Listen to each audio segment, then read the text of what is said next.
A weekly subscription to Coming Up Next, the podcast, is absolutely free of charge. All you have to do is head to comingupnext.com.au and select the platform on which you listen to podcasts. You then hit the subscribe button and it's just going to download for you each and every week, automatically streamlining your podcast listening experience.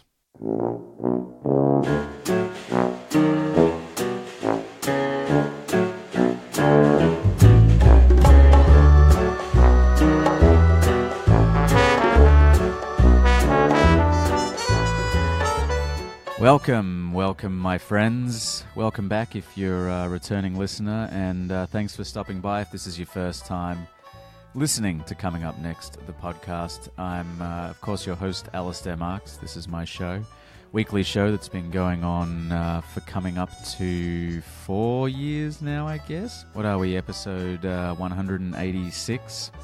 And on that note, and before we get into this week's episode, I wanted to say thank you and express my gratitude to my guest from last week, Renna Owen, the Once Were Warriors and more recently Siren actor. It was an episode that kind of harked back to the older days of Coming Up Next, a lot more spiritual sort of content, a lot more sort of big philosophical ideas. Looking, I guess, more at meaning of it all, why we do what we do, as opposed to sort of more specific minutiae of one's career. We do get into her career, of course, a prolific career. She's the only actor to have worked with, the only actress to have worked with both Steven Spielberg and George Lucas. So head to comingupnext.com.au to find that. Find it on iTunes, Stitcher, Podbean, Spotify, YouTube, wherever you consume your podcasts, as well as the entire back catalogue of philosophical rambles. My guest this week, as we roll into another episode, Alexander McKenzie. He is a well-known Australian artist, painter, and it's I haven't spoken to too many artists in recent times, but Alexander is an incredibly prolific artist. We have a really interesting conversation about the life of an artist, what it takes. Not just a painter, but any kind of art form, what it really takes to pursue that, the kind of sacrifices that one has to make in pursuit of your passion, of what you love to do, and I guess when you hit that breaking point, how you get through it. The usual kind of stuff we speak about. So let's get into it. Episode 186. Coming up next, the podcast with Alexander McKenzie.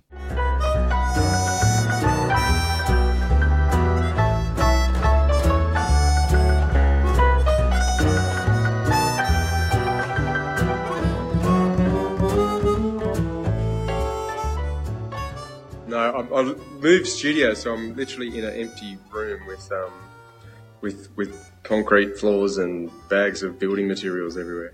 Yeah, right. How long have you been working out of there for? I haven't yet. We moved like the week before Christmas, so I haven't. We've sort of been trying to get it ready. Yeah, right. It must be exciting to kind of be building a new space for yourself. It is, but it's quite daunting too, because whenever you change studios, you kind of have to become accustomed and feel comfortable in the space before you can start making any work. Yeah, okay. How many studios would you estimate that you've worked in or had yourself? Oh, I don't know. Over the years, probably 10, I suppose. Wow. Because you had, your first studio was like a custom-made room when you were like 11, wasn't it? That's right. Yeah, that's right. She, Mum let me paint in the family home, but I think she got so fed up with the mess and the smell that they relented and actually built one in the backyard. So. Much more than a shed. It was sort of, builders and proper roof and all that. But quite surprising, really, when I sort of have my own children and realise what that means to to invest and spend money on someone so young. So, I'm all credit to her that she managed to thought that was a good idea. She must have thought I had something. Yeah, absolutely. I mean, I suppose, there's you often hear about artists, and I mean that in a broad sense, who kind of knew from a young age, but I mean to have a kind of understanding at 11 and to have that kind of support is absolutely a gift, I suppose. Yes, very young. So I'm always had that conviction that that's what I wanted to do. I mean, there was other things that I was interested, I suppose, as a child in, but painting was always there. As long as I can ever really remember, painting was the kind of forefront of what I wanted to do every day, and I was just stubborn enough to kind of keep going and not give it away. Yeah, I love speaking with people on the show about whether or not they remember the first time that they did their art. So do you remember what your first experience painting or drawing or just, I suppose, creating in general, do you remember what that first experience was? Well, there is drawings of mine that date from when I was about 3 and 4, sort of childhood drawings that Mum kept. But I don't really have a lot of memory of those. I mean, they're obviously mine, but I don't recall them. I think it was a little bit later for me when I first started collecting this magazine edition, one of those sort of buy one sort of leaflet per week and build up the whole set kind of things that existed in newsagents. Yeah.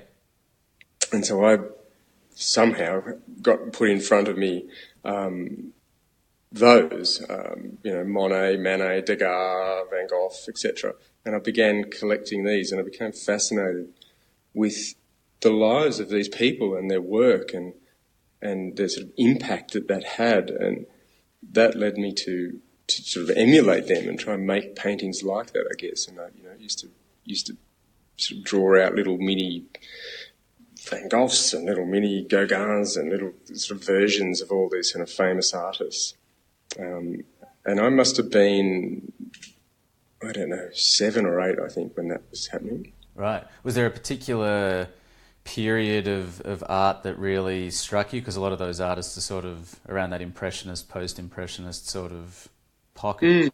Yeah, that was probably the first kind of hook that grabbed me, that whole post-impressionist period. But then I sort of rapidly, ate up and spat out every single famous art period I could get my hands on. So chopping and changing through history in no particular order, just consuming and looking at everyone I could before, at some point, I guess, trying to make my own work that was something unique. But that takes a long time for everybody, I think. Absolutely. And you grew up in Cronulla? Not overly. We moved a lot when I was a kid, so we lived in the country quite a lot, and Dad was a sailor, so we sort of moved around quite a bit. It wasn't until right at the end of high school that I ended up in Sydney. Right. The Cronulla area, yeah. So I suppose I was going to ask if you felt like there was a really kind of artistic community, but I guess if you're sort of moving around a lot, you're kind of experiencing a lot of different flavours of life at that early age. Yeah, that's right. But a lot of landscape too, a lot of nature, a lot of kind of open space, and in the Southern Highlands and in the Hunter Valley and things, you're really kind of left to your own roaming around. And in the 70s too, parenting was much different than it is now. So you didn't really see your parents. No one was worried about security or safety and things. You just kind of took off. It was a very different time. Climbing trees and looking at nature and throwing rocks in ponds and, harassing, sheep and cows and breaking things and all sorts of kind of crazy stuff that I don't think I'd let my own children do, but we were certainly encouraged to leave our parents alone. Sure. So I suppose, did you feel like while you going through school, obviously your parents are supportive because, they let you paint in the house and created your own studio for you. Did you feel like you were in an environment that sort of nurtured what you wanted to achieve and aspired to do? Yeah, yes, Mum was very liberal in that. She's a creative as well, and so there was always things around to kind of make a mess, and you were allowed to make a mess, and there was access to everything, and you were never told to kind of clean up or put that away. You were allowed to do it, and you could leave glue all over your clothes and paint all over the floor, and no one really cared. So I think that was, in hindsight, quite significant, because that experimentation and that kind of freedom to try things was really, well, I was going to say it's really encouraged, but it was also not discouraged. There was no inhibition, I suppose, or no feeling like I don't want to make a mess because I'll have to clean it up. Yeah, not at all. And we lived in these kind of crazy rental houses when I was a child that was associated with my father's work, and they were kind of owned by the government, but they were derelict old estates. So it was not unusual for there to be 20 rooms or something. So you could have a painting room, you could have a ceramic room, because there was only the few of us living in this house. So my sister and I shared a ballroom as our bedroom for quite a while. That must have been a bit weird. So it was quite strange, really, when you think about it now, where, crammed into little tiny terrace houses and things. Yeah. At what point did you start learning technique and understanding that, painting wasn't strictly something that you did off impulse? The big eye opener for me would be art school, and when you arrived at art school, and discovered that there was other people that were interested in the same thing, other people who were as excited about looking at painting and making paintings as you were, and then you sort of start this strange process where you become aware of other contemporaries. I mean, all the work that I looked up until then was historical. So my first encounters with kind of current painting in the late 80s, what people were doing, and then as a sort of direct result of that, saying, well, hang on a sec, what am I making? Maybe I need to look at my ability, look at my skill. How do I improve my handling? What's the sort of work that I want to make, and how do I make that better? That was a huge kind of shift, I think, for me, as it is for most people that end up arriving at any sort of art school. Yeah. Was that at, because you went to City Art Institute first. That's right. Fairly short-lived stay there. Yes, I confess I'm an art school dropout, so I like the idea of that, but hated the way it was run and the system, and so I had a very short stay, and I ended up at the Julian Ashton School, which is a very very kind of strict painting and drawing school. They don't do anything else, and I always knew that's what I wanted to do, so I didn't want to waste time making work about video or installation or photography. Right. So was it a fairly simple decision, I suppose, after a few months to leave the City Art Institute? Yeah, it was more of a sort of storm out hissy fit, to be honest. Right. They told me to start drawing with my left hand, which I was completely furious about, and stormed out of the class and left during an enormous thunderstorm. And I took off, and I literally ran out of the class into the rain, and I took off down Oxford Street in Sydney in the pouring rain, and there was one awning out. So I headed straight for the awning, and it was of one of the old bookshops that used to be there. And in the window of the bookshop, as I stood there sheltering from the deluge, was a poster for the Julian Ashton School. How very dramatic. Very dramatic, and there it was, and I got on the bus and went down and enrolled on the same afternoon. So what was the first day like then when you did go to Julian Ashton? Was there a feeling, was there an apprehension that this might be another kind of similar experience, or were you quite set that this was where you were meant to be? No, I was thrilled. I immediately saw a whole bunch of people who were on exactly the same wavelength as me, and I settled in straight away, and we drew for 8-10 hours a day for 3 and 4 years. So it's very intense, but what it does is it teaches your hand to do what your eyes and your mind is thinking. So you learn to build those kind of connections between your hand and your mind, and really get control of your work. So it's a hugely important kind of skill builder, like scales, I guess, for musicians. You need to have a grip on the scales before you can start to work at your own thing. And that creates like a very deliberate and disciplined approach to the craft. That's right, yeah, and so I guess it's quite helpful for that too. That I became used to working that kind of that amount of hours and that kind of diligence, and which was not a chore for me. It was entirely enjoyable, but I guess for some people they don't like to work that amount of hours. The problem was not that. The problem was paying for it, of course, because it's incredibly expensive, and I didn't have any money. So I made a deal, or I got offered a deal by the then principal of the school for what was called affectionately the garbage scholarship. The garbage scholarship meant that they'll let you come to the school, provided every day you do the garbage and you sweep up the studios and take the bins out. So that seems like a fair deal. Yeah, so I did that for 3 years, and that paid my tuition. Were there any other challenges that you faced, maybe in more practical terms, while you were studying there?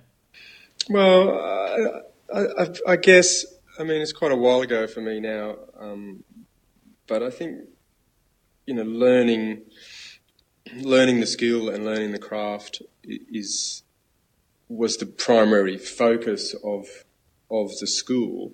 But what, of course, comes after that is deciding what it is you want to say with your work. And I think that was a big challenge for lots of artists who go through that kind of system. They might have all the skills in the world, but if they don't have anything to say with their work, or if they don't know what they want to say, then the work doesn't develop and evolve into anything meaningful. And how did you decide what it was that or where you wanted to begin, at least, with what you wanted to say?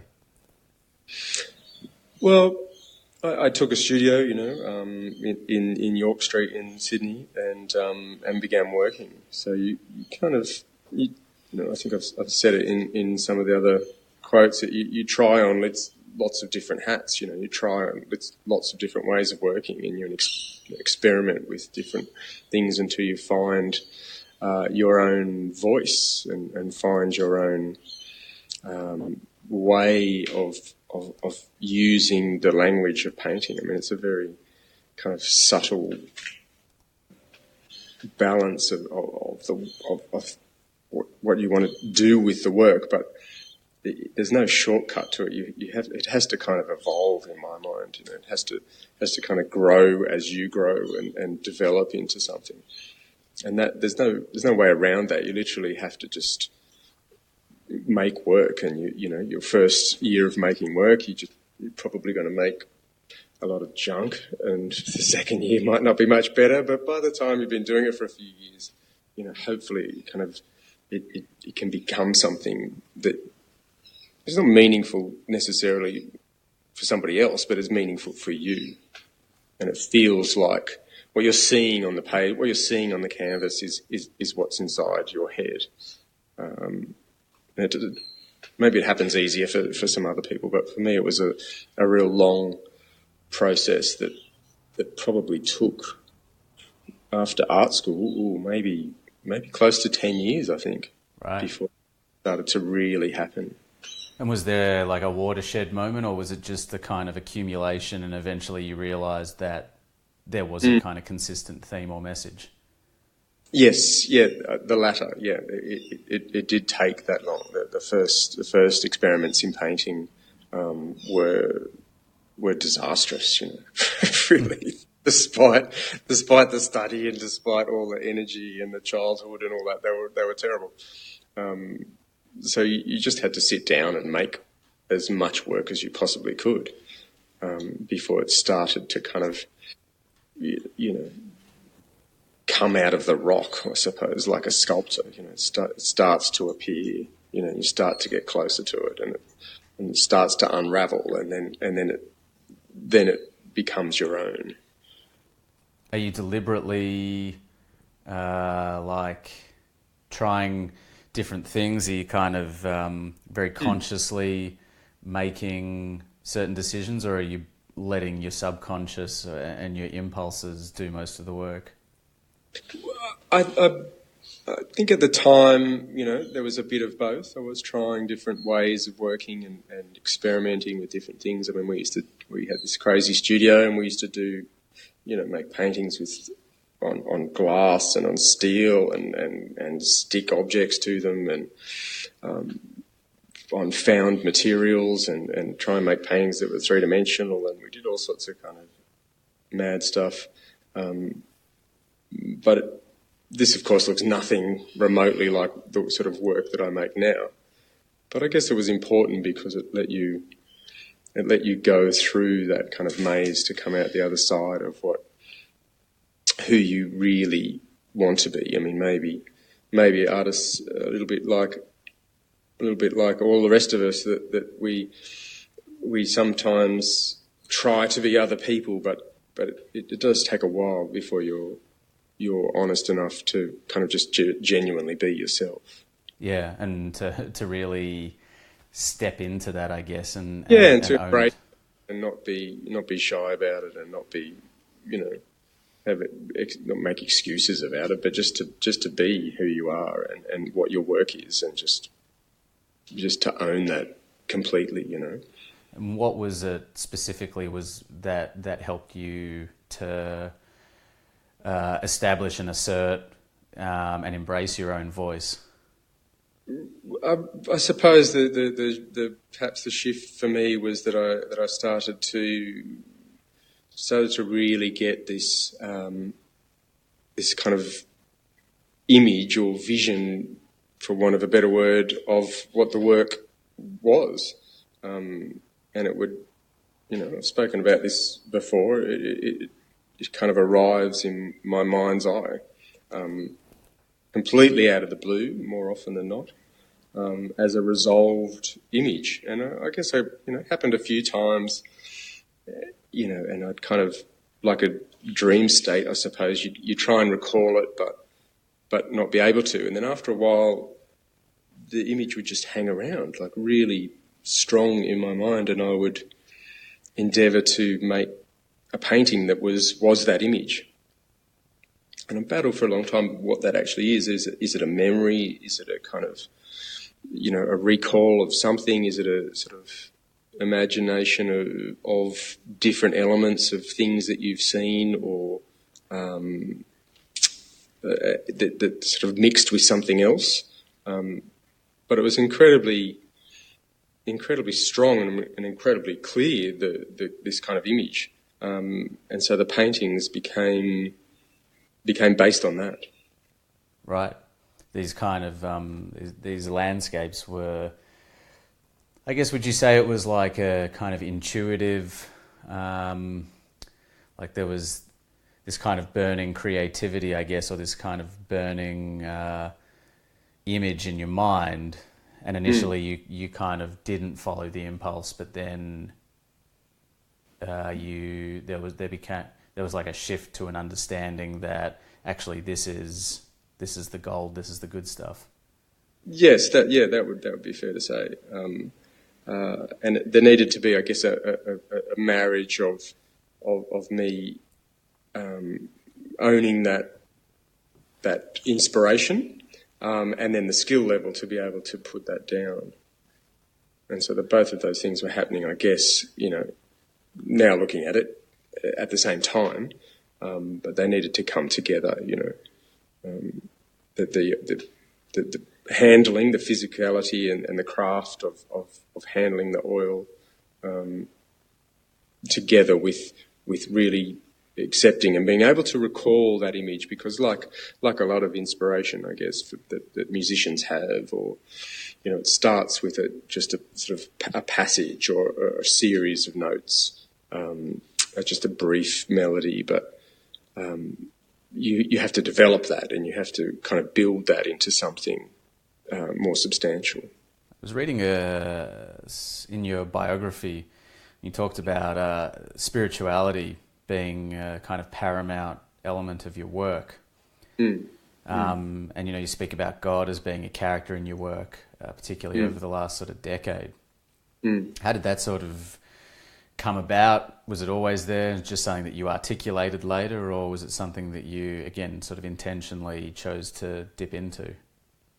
Well, I mean, there was always a strong kind of old school Presbyterian Scottish religion in our family from when I was a child, but the way that has kind of impacted the work is more to do with that image, I believe, and I read a lot about other creatives and how inspiration came to them and what we think that is, and we don't really completely understand it, but the only way I can really sort of comprehend it in some sense is that it's from outside myself. It doesn't originate from me. It's come from somewhere else. And if you extrapolate that idea into a spiritual kind of context, is that it's come from God, or from the Spirit of God, and that imagery must have been given to me at some point. I'm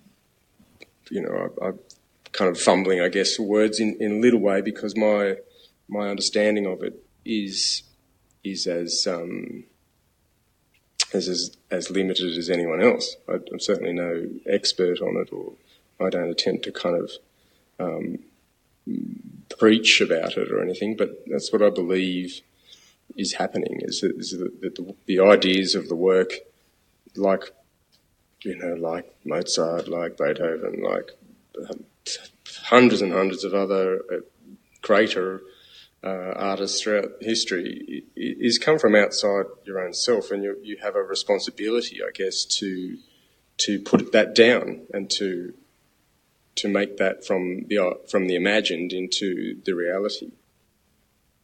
And I guess with the work in the last 10 years or so, that's been my primary goal, is to try and interpret what that image is, and then to manifest that into an actual, real, hands-on work. So when you speak about God and spirituality, what is your, I suppose, understanding or your definition of what that means? Is it a greater being? Is it a kind of energetic force? Or, I mean, is it all of the above? How do you kind of interpret what your experience of that is? Well, I guess I'm partly informed by that kind of, conservative upbringing, I suppose.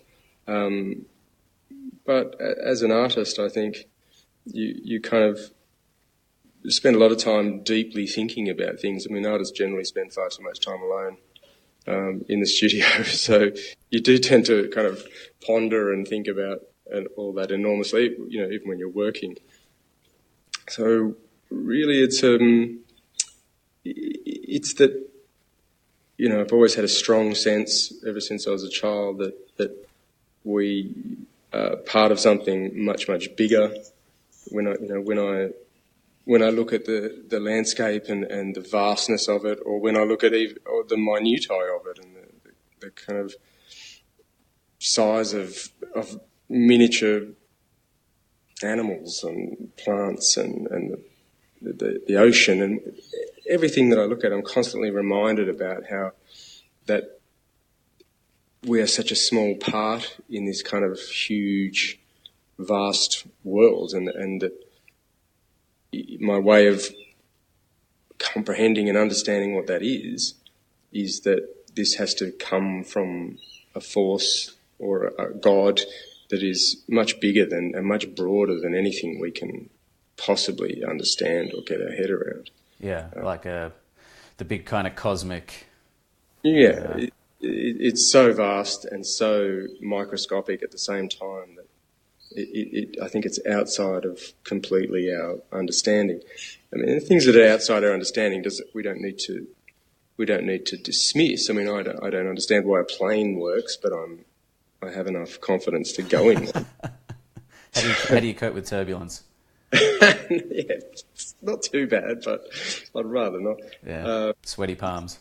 So we're able to kind of accept things and in some sense as human beings. So I'm quite comfortable and quite happy in accepting that the idea of creation and the creator, and thus the idea that I'm creating in some sense is a direct kind of relation to that the work and the imagery comes from somewhere else. It's mentioned, the idea that artists spend a lot of time on their own, and I guess I'm speaking in broader terms at the moment.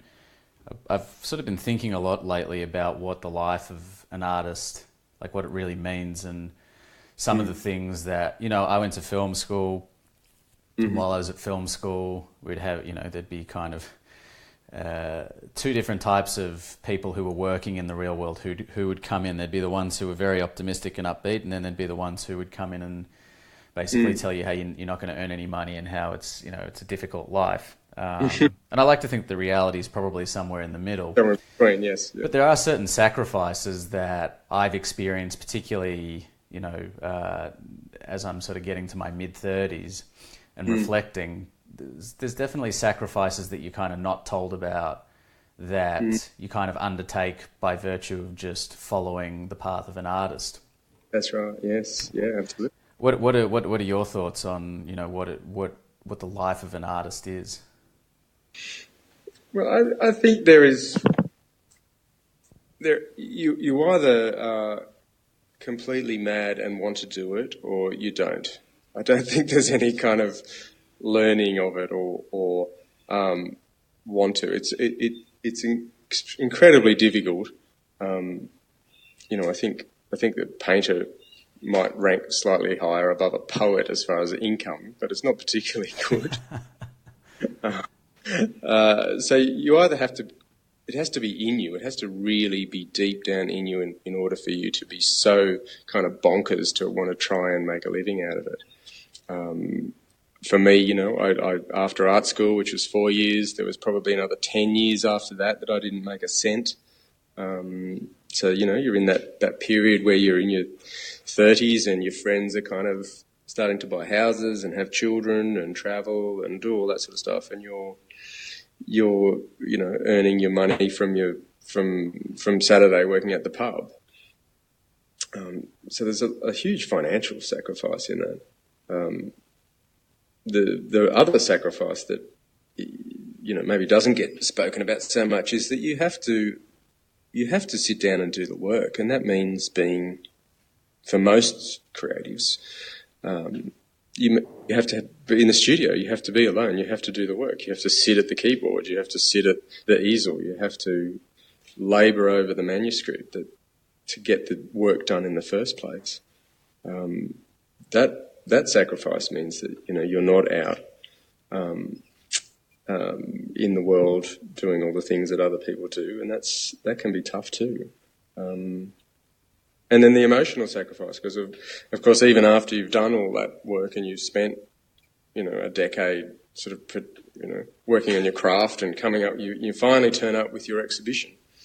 It can be crushed or dismissed by somebody in a sentence, and then you have to kind of pick up the pieces after that. So there's a lot of up and down. So if you don't really, really want it, I teach a little bit, and my students sometimes say to me, do you think I've got something? Do you think I could be? Think this one's working? And while the kind of positive teacher side of me, of course, has to respond, of course, the other side of me is just thinking, you know what? I don't think so. It's too hard. Just give it away. And I think, to your point, there's, for all of the kind of sacrifice, there is the reward side where you are, making the life that you want out of the things that you want.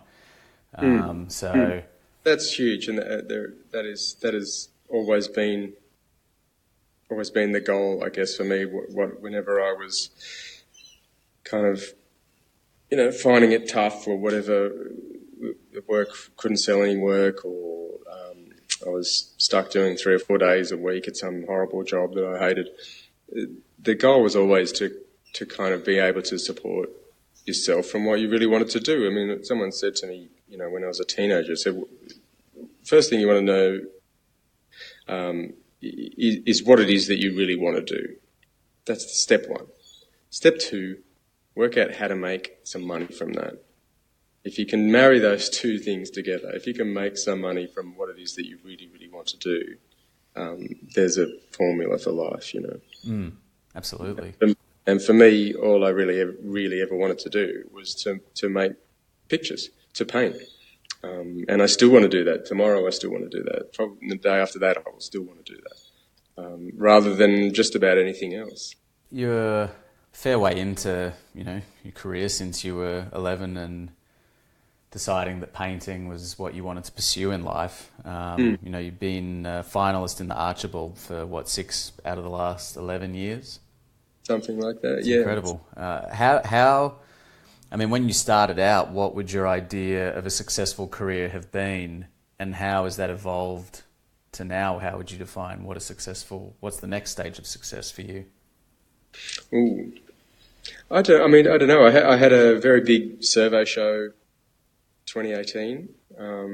That was a huge milestone, and looked back at all what's happened over the last 30 years of painting, and talked about all that kind of stuff. And we published a pretty fabulous book that went with the show, and that was quite extraordinary for me, really, to be able to kind of go to a walk through that show and to see pictures. The survey show I described to somebody is kind of like a retrospective, except you're not dead. So you're walking through the show, and there's work from last year, but there's work, it ran chronologically. So you're looking at pictures from when I think the earliest one was about 1985. Wow. 84 or 85. All the way through to a new work that I made especially for the show.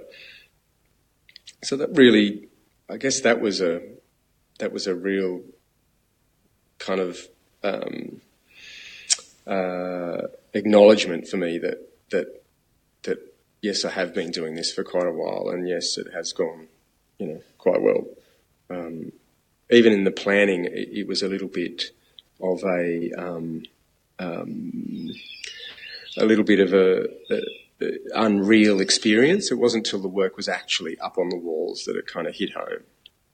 That yes, I've managed to do what that guy said to me when I was 15. I've managed to make some money out of the work, and I've managed to keep painting every day for 30 years.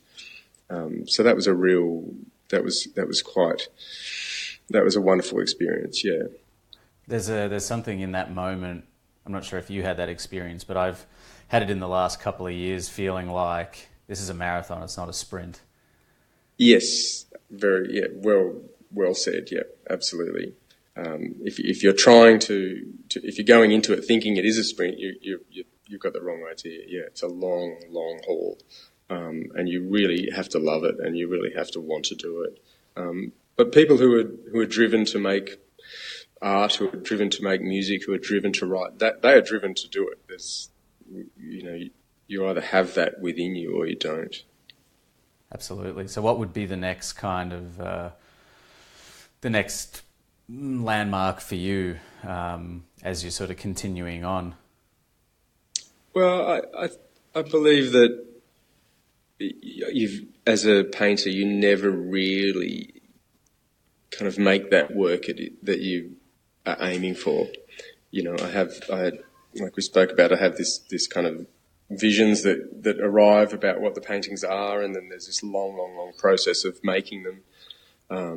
Then there's the exhibitions, and hoping that the show might do well, and rolls around and around. But you never quite make the work that you're trying to make. You never quite get there. There's always something about it that bugs you. I think if you've actually made the painting that I'm trying to make, you'd probably stop. So it does serve to keep you going. But I guess I'll be spending 2019 trying to make that particular work, trying to make that work that's in my head, and make that ultimate kind of wonderful painting that I've been trying my whole life to bring into reality. And I suppose as the older you get, the further into your career you get, the more you accept a kind of evolution of ideas and a natural or organic kind of materialization. The work grows and evolves and develops. I mean, on a more practical sense, I'm trying to work out at the moment how I can go and look at some more gardens. The last few years I've been going to look at Japanese gardens and Chinese gardens, and probably the next couple of months I might head to Spain and Portugal and have a look at some of the gardens there to see how that feeds into the work and what kind of paintings sort of come out of that experience.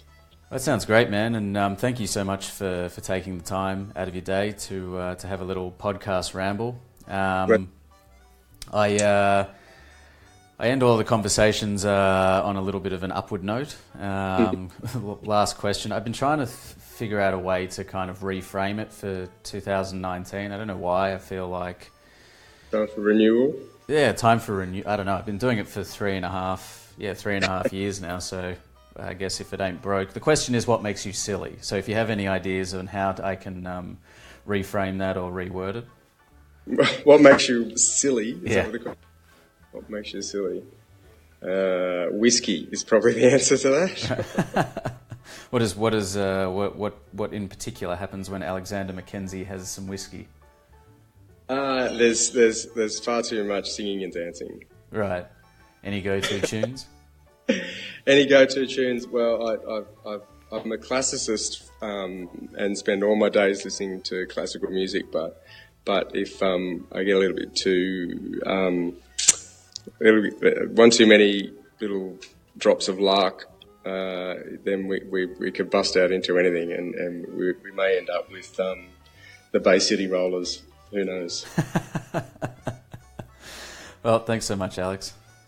Pleasure.